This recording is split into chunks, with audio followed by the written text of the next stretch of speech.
Bytes from the website 101 podcast. Except I'm it's Sean not Smith, weekly. or bi-weekly, or no, not even bi-weekly. Not Sorry, even it's the bi-weekly. first and third Wednesday of every Wednesdays. month. Yes. And I'm Sean Smith, one of your co-hosts, and with me, as always, Amanda Lutz and Mike Mella. Hi. Hi, everyone. Hi. Semi-monthly? Is it semi-monthly? Is that accurate? No? I think I so. think so. Yeah. Oh, okay, Uh, good. But we just clarify it, first and third Wednesday of every month Yes. instead of weekly. Like, I need to start drinking coffee again. Months later, and I still struggle without the caffeine. Your creations aren't so caffeinated these days. They are definitely uncaffeinated, not even decaffeinated, just un. Jeez, that is rough. So what's So new how's with everybody you doing? guys? What's that? What's new with us? Is that what you said? Yeah, what's new and exciting? Not much new with me, really. Yeah, the semester's winding down, so it's like I'm up to here in marking, which is, got to be done. I think my biggest pet peeve with that is just, dear all students out there watching, please just read the assignment requirements. If you're given, a marking rubric, like for every assignment, go through and make sure that you're not losing marks for no reason. That's good advice for students in general doing anything. It is. Oh, Yeah. yes. My past career, I was a teacher. I guarantee students, 90% of them did not properly read the assignment. Yeah. Yeah. Yeah. And it makes me both angry and sad because Yeah. it's just for no reason except for laziness. Yes, Y- yes. Young people. So Amanda, before Yeah. we started, you said something about you had discovered something related to a site you're working on or doing a little bit of research with that. Yeah, so a lot of the projects that I'm working on right now are dealing with shopping carts. So you've got like payment gateways to deal with, and thankfully it's all with content management systems, and they all have plugins for the payment gateways. It's already set up. Instructions on how to set it up. Everything is great. The problem that I'm finding is that a lot of times, especially this one payment gateway that I'm using, they want endpoints. So for example, when the customer makes the order on the website and then they're taken to the payment gateway to make the payment, the payment gateway company wants to be able to send a message back to the website that says, yes, payment went through, which makes sense. It's a good shopping cart experience. But when doing local development, obviously there's no way that this like live payment gateway, the one that I'm using right now is authorized.net. There's no way that they on the internet can like contact my local development site. Okay. Right? Oh, go on. Yeah, I want to say something. Sean's going to take issue with that. I can tell. But No, go no. ahead. I'm jumping the gun. I want to No, let Amanda go. finish what she's saying. No, please go, because maybe you'll give me a little nugget of information that makes what I was about to talk about moot. Well, I have one e-commerce site that I use that I manage, and I'm going to talk about it a little bit later. And every month when I do the monthly updates and I'm testing that it hasn't broken anything, I change the payment gateway locally to use authorized.net. I forget what they call it, but it's basically like a fake one. A sandbox. Yeah, Sandbox. yeah, Authorized.net sandbox. So yeah, but it's still like what I want to be like. I'm using the authorized.net sandbox, but on my local development, I want to be able to like do this whole purchase, but it requires like the endpoints to like without any endpoints listed in this authorized.net sandbox. It's not letting the payment go through. It's not letting the fake payment go through. Oh, okay. So I'm not familiar with that. This one is a site I didn't build. I just took it over, and I can change it to the sandbox and complete the payment locally, and I get my email confirmations and everything. So Okay. Obviously, Well, you've got a maybe little I'll bit of a talk to different you. Situation. Yeah. Maybe I'll after. talk to you more about that later, because it's not just that. There's also a site that is using the Craft Shopify plugin, Oh, interesting. which is cool because it will like actually sync all of the Shopify products with like basically kind of like entries in Craft. So but again, to be able to sync those on a regular basis, you need to give it an endpoint. But of course, the endpoint is localhost colon 8000. So the Shopify can't talk with it like that. So anyway, so I found this service. I'm not going to be able to say the name because it's really weird. It's spelled NGROK. Oh yeah, and Grok. Ngrok. Ngrok. Sure. Yeah, apparently everybody already knows about it. So I installed the Docker because this development environment set up with Docker. And so now I have like a static domain, which is like primary marmot daring the rest of it free / app or whatever it is. And so now I can hopefully do that endpoint a little more easily.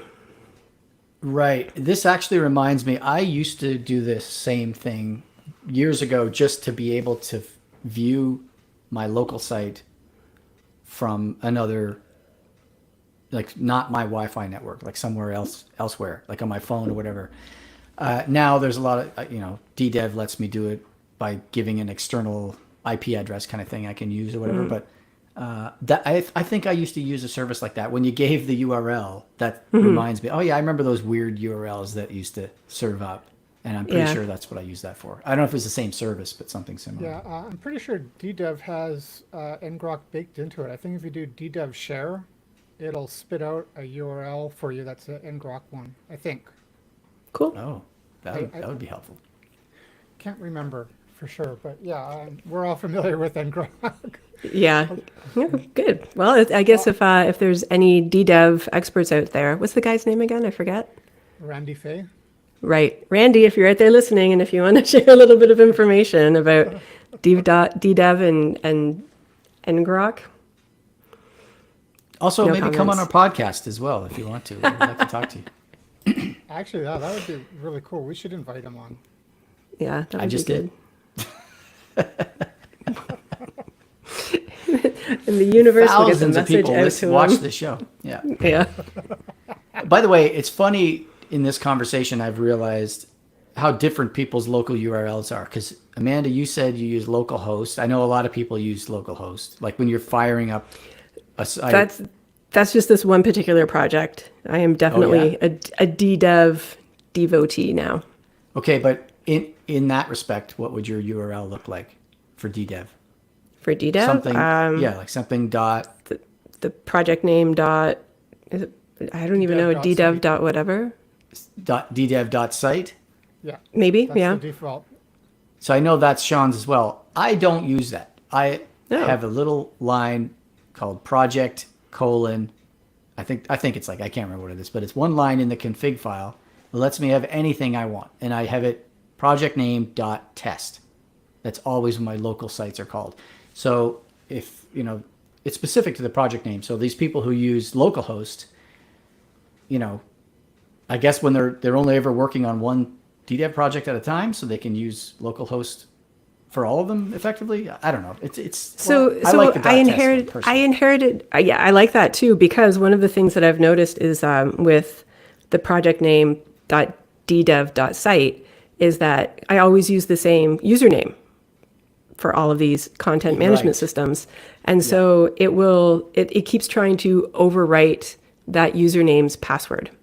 Yes. Yeah. If you In use my- a password manager, you can assign your login to a particular domain, even if it's Yeah. local. And so, That's right. but the domain name is always Yeah. ddev.site.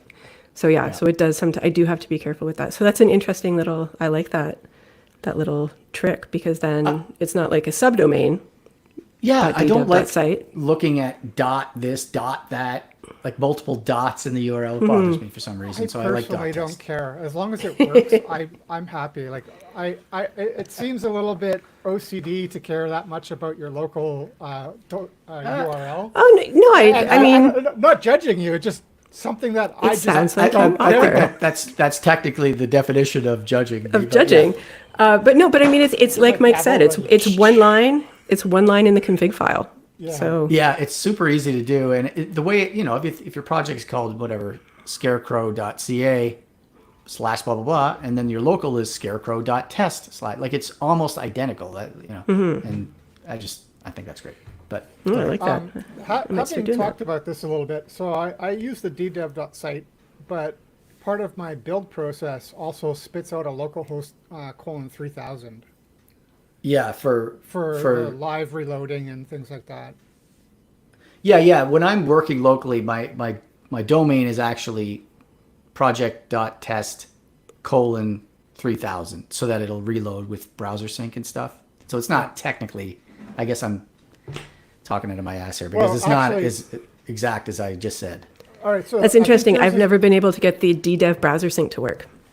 Oh, well, I could help you out So with that. if you I want. think Thank you. what Mike has got is actually a little bit different than what I've got. So I'll do site project name.ddev.site, and that doesn't do any live reloading at all. I can go / control panel slug whatever, and I go in and make my changes there. But for the live reloading, I run my Laravel mix thing, and it pops up localhost :3000. So I have both of them simultaneously at the same time. Why would you need two of them? Yeah. Because the ddev one doesn't do the live reloading. Yeah, but why couldn't you just use the local host and forget the other one? Because it does everything. I could, I guess. So but- you have two windows open when you're developing? Two different. No, I Is that what mean, you're if saying? I'm doing front end work only, then I'm only looking at the front end. But if I'm doing things like creating channels and sections and whatever, then yeah, I'll have another tab open. Yeah, okay. So yeah, I guess my the control panel side would say project.test/admin or whatever the thing is. Yeah. And then the browser reloading version that I need to look at the front end is project.test:3000 whatever. So that one has 3000 in it, yeah. All right. Yeah, well, maybe I could look at reconfiguring mine so it doesn't use localhost 3000, but it uses the actual ddev URL for that site. Yeah, that would I'm not sure also how much I bother me. care about it because I'm comfortable with my workflow as it is. Yeah, if it works. I would really like to know about it because I think with some projects you get so used to the browser sync, and then when you don't have it, it's like, Oh. oh yeah, Oh. right. It seems like a lot of extra work, even though it's literally move the mouse, click, refresh. No, it's Go back. it's a lot Like, of it's- work. It is a It lot of adds work, up. And Yeah. the problem I have with the way Laravel Mix works for me and using localhost is when I'm doing something with Sprig, which is a plugin in Craft for viewers who are unfamiliar with that. And this does server-side re-rendering without refreshing the browser. And because it's localhost and not project_name.ddev.site, you're getting a CORS error, cross origin something or other. So Yeah. when I'm working with Sprig, then I have to manually do what Amanda said, click and refresh, and it's annoying as hell. Yeah, you don't Now, want that.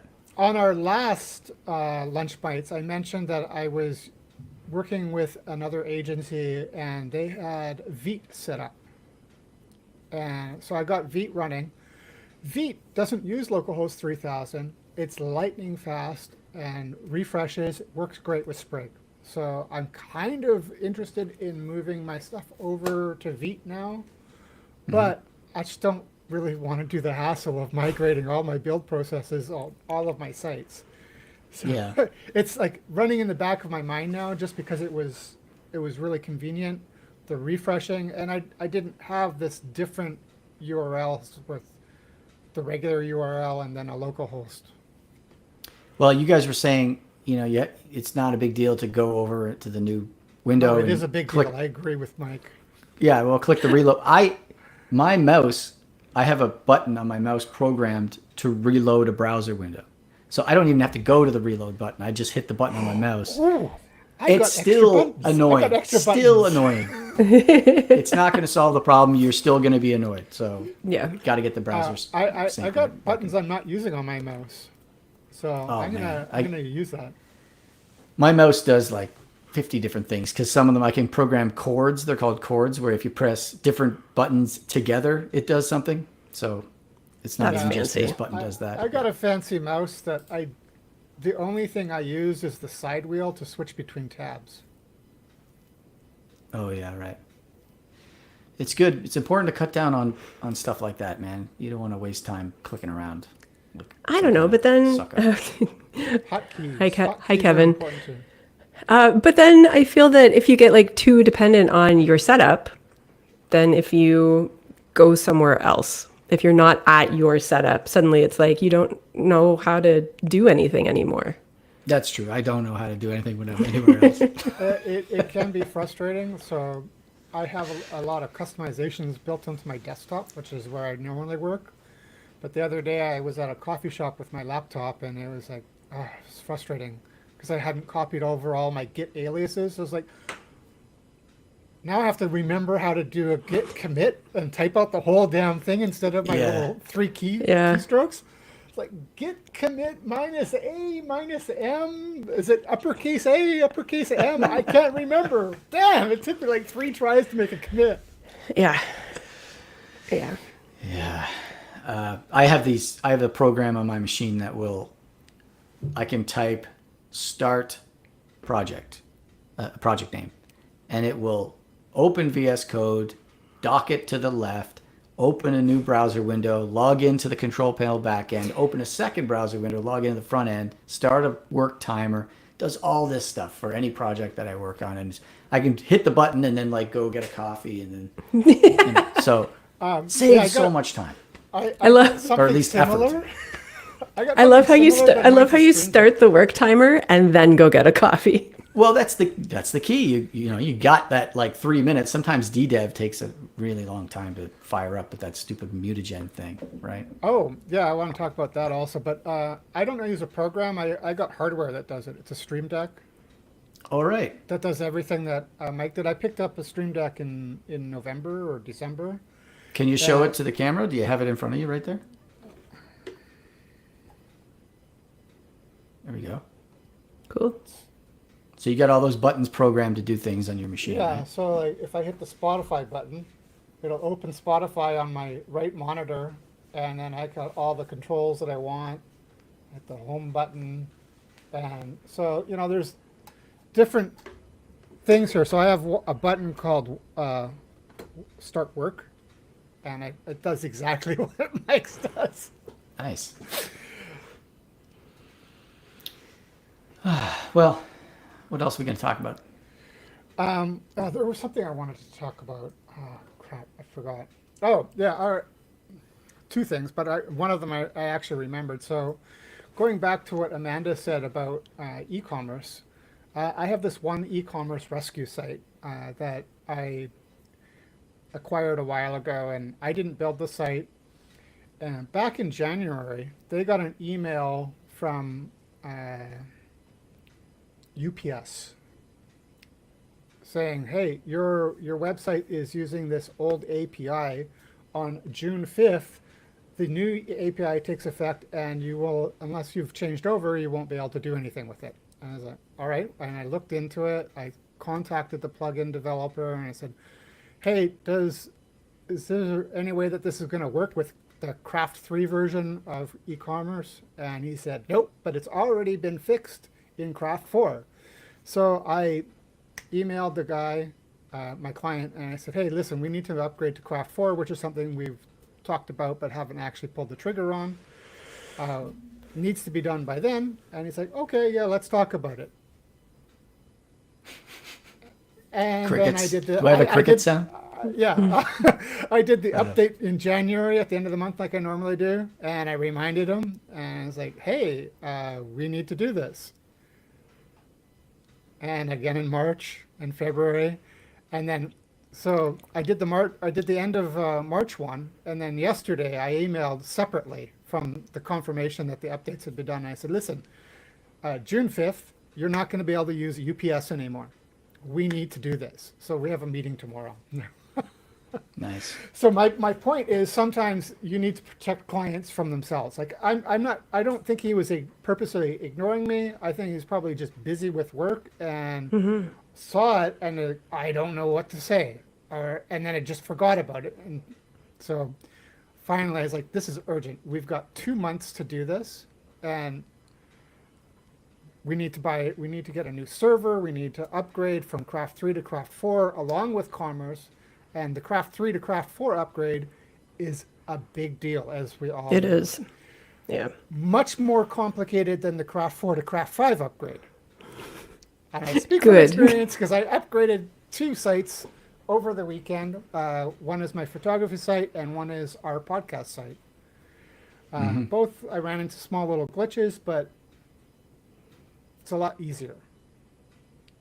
Yeah, I had a Good to similar know. situation recently where I have a client that's they're on Craft 3 and they have a plugin that does something they need. And the plugin has not been ported to Craft 4. But when I asked about it, someone in the repo said, hey, by the way, I've made my own forked version of this that works with Craft 4, and you can use it if you want. Here it is. And I said, oh, cool. And I went and tried to install it on the Craft 3 to replace the old one so that in anticipation of going to Craft 4. But his version won't work on Craft 3. So it's Craft 4 only. So Yeah. I got to keep using the old one until we switch to 4, get rid of the old one and replace it with a new one and hope it works. You know what I mean? Like, there's not a lot of testing room. That's really high risk, because if Yeah. it doesn't work smoothly for you, then Then I should have stayed with 3. you're going to have to Yeah. roll back and stick Yeah. with Craft 3 and figure out a new approach. Not looking forward to it. Yeah. I have another rescue site that I've been running for years, and it's on Craft 3, but there are like 3 or 4 plugins with no upgrade path to Craft 4. And I keep pushing this client as well, hey, we need to rebuild the site. Yeah. And he knows that. But just like nothing's happening. So I don't know. I don't know if he's wants to rebuild it or not, but it's Maybe really you out could of sell date. them. You could sell them on the cool features that the new site would have if he lets you rebuild it. Yeah, I hope so. In any case, Craft 3 is now end of life, so no more support updates because Craft 5 is out. It's definitely more at risk now. Yeah. Yeah. Are we done? I think It sounds like we're done. Everything else to talk Awkward about? silence. yeah. The end. Should we wrap it up? Yeah, I think so. That's another wrap on Lunch Bites. All right. Well, everyone, so, too. check out the podcast. Subscribe. Hey, listen, if anyone listens to our podcast, hopefully somebody out there So does. sad.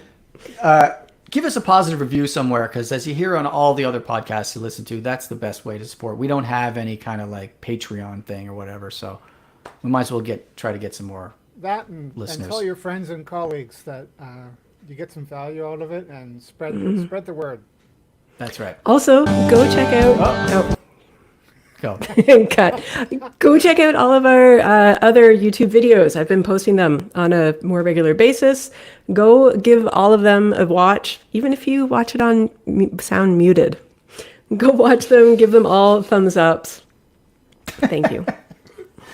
All right, Sound bye muted. That'd be everybody. pretty entertaining. Now I'm done. Bye. Okay, thank you. Bye.